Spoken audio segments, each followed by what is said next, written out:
Hi, in this video I will show you how to appear offline on the Discord. So the process is pretty simple. So if you don't want to be online on the Discord but you want to use that Discord, so simply you have to follow this procedure. So first of all you have to open your Discord mobile application, and after that you have to log into your account. Once you will log into your account, you will see screen like this.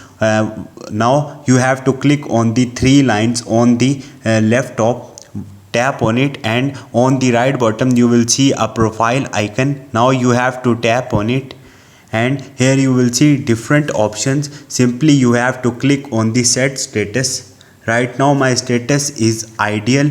You can simply click on the invisible, or you can click on the do not disturb, but perfect way is to offline on the Discord is invisible. So you are right now offline. So if you want to set your status offline, you have to simply follow this procedure. Hope this video will helpful for you. See you next time. Thank you.